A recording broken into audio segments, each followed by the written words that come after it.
Happy Friday, welcome back. Oh, I got some hardware in. So I got a bag of the segment gear. Actually, these are the lug bolts. These are the segment gear bolts. A few rivets, a couple different sizes. I was up doing some sandblasting here this evening. I got the intake all sandblasted up. A little hardware for the clutch. I got the rest of the segment gears cleaned up. So actually, that should be all of the segment gears. So maybe I'll work on that this weekend, getting all the burrs ground down, and those will basically be ready for paint then. I sandblasted up the pinion puller. No casting marks on it. The sandblasted up the advanced retard lever for the mag. Couple of bolts for that. The coupler for between the governor and the mag. So yeah, it doesn't sound like much, but sandblasting takes some time. I was probably sandblasting for, I don't know, probably a good 2.5 hours or something. Not counting, I spent some time, I got a different media. So I changed it out and used that instead. So a little bit of switch over cleanup time. So yeah, we'll probably check back with you guys later and get something done. Okay, where are we at here? Saturday. This morning I picked up a new toy. I got a engine crane leveler, whatever you want to call this thing. I figured that'll make life a lot easier when I start picking the engine. Instead of making up a little lifting strap to bolt to the head studs, I just splurged and bought a new tool. I'm sure it'll come handy in the future. So I took the flywheel back off. I got the engine tipped up so I can work on figuring out this front cover. So this is where the real head scratching starts coming into play.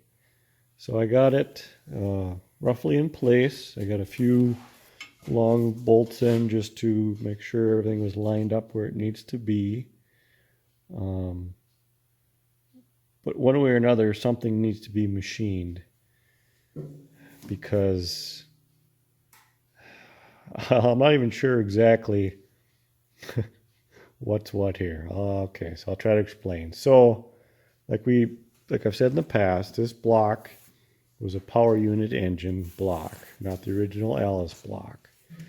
So this particular power unit was set up with a big belt pulley on the front, driven by the front of the crankshaft. So there was like a Lovejoy coupler that attached on here that drove the belt pulley. So when Norm redid the engine for me, he turned down the front of the crankshaft because it was like a tapered fit, if I remember what he said correctly. So he turned the front of this crankshaft down to accept the tractor pulley, which he's making for me because I was missing the correct one of them too. The only pulley I had was the power unit pulley, which is different than the tractor pulley. Different diameter, and the tractor pulley has a little flange on the back to keep the wide belt for the fan blade tracking on it properly. Anyway, so you turn that down. That's the old keyway, which will no longer work. You put a new keyway in. Okay, that's all good. The tractor crank claw threads on the front there, and that's what holds your pulley in place. That's all good, or at least it should be good. The issue we have is that the front part of this gear, I'll take this cover off in a second and show you, doesn't fit through the hole of the front casting on the Allis tractor part. The power unit front cover must have a bigger hole to accommodate that. So what I think we're going to do, and what I wanted to do anyway, was to remachine this front cover to accept a modern lip seal, because there really is no seal originally in this situation anyway. So it would just kind of slobber oil out of this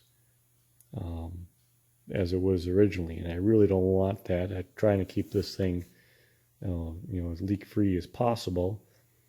Even sacrificing originality here, I'll put a modern lip seal in, because you're never going to really see that anyway. It's hidden back behind that pulley. You'll never see it. So if it can prevent oil leaks, all the better. But that means we got to machine this front cover, which is fine. That's doable, but it's a matter of finding the right kind of a seal, machining this cover to accept that kind of seal, and then, as far as I know, we got to put like a speedy sleeve on the front of this front timing gear to accept, so the seal has something smooth to ride against. Let me take this front cover off, and it'll probably make more sense. You can see what I'm talking about. 1 second. Okay, I got the front cover off here then, so it just fits on there like that. So you can see the back is recessed, so there should be, well, I know there's enough room to do this modification, because Roger, the previous owner of Roger's tractor, did the same type of modification. They machined this, and they got a modern lip seal pressed into the backside of this housing. But what I don't know is what, if anything, they did to this front timing gear, because I don't know if this is, it must be different on the tractors. This bore must be smaller or different altogether, and the power unit ones must be bigger then, I take it. It has to be. So I don't know if we just put a speedy sleeve over this existing profile, if that'll be okay, or if this needs to be machined down as well. I don't really know. I don't have any experience really with this situation. But having that seal right on this, obviously that ain't gonna work. I know that much. Because that seal, if I'm looking at it all right, that seal is gonna ride about here. And then, yeah, with this flats on here, if that's going to be an issue at all with the speedy sleeve. So I need lots of expertise opinions at this point. So if you know something about this, holler, because I don't really know. I'm not sure how to approach this. So yeah, that's what I'm working on there. I'll get the oil pan here, probably fit up to the engine too tomorrow. Get that on here. I can't really put the front cover on to test the fit of everything until I get this situation figured out, though. So we're almost back to a hurry up and wait deal until we decide a plan of attack for this, and get that machined and get the that all squared away where the seal, or the front cover rather, can sit all the way down to the block. I can't confirm all my other fitment with my oil pan. It did look like, I don't think I mentioned it, that where this was coming through the front cover looked like it was pretty concentric to that hole. So that's a good sign. I think that should all be right. This hole here, I believe, is only used, must be on the power unit. That must be an application for them, because there's no hole for that in the Allis front cover. If anybody knows for sure, do I need to plug that hole or anything, or will it be fine the way it is? I don't think it would be an issue to have that open. The oil is just going to fling around in there anyway. But if I need to plug that, and anybody knows that, let me know. So yeah, we're back to figuring things out. What next? 1 step forward, 2 steps back. I did bring my steering wheel and steering shaft into the machine shop here yesterday, and I'm going to have them get that all tuned up for me. So we should have that back here sometime next week. So that'd be good. Get that part of that project done. What else? I think it's about it for now.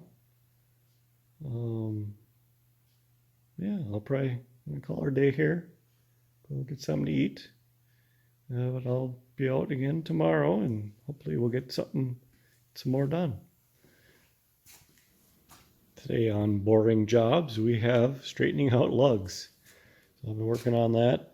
These ones are all straightened out, or as straight as they're going to be. At the same time, I'm working on prepping the hardware for them, running a tap through all the original nuts, sanding off the modern marks on the new bolts, so they can run these all through the sandblaster once they're all straight.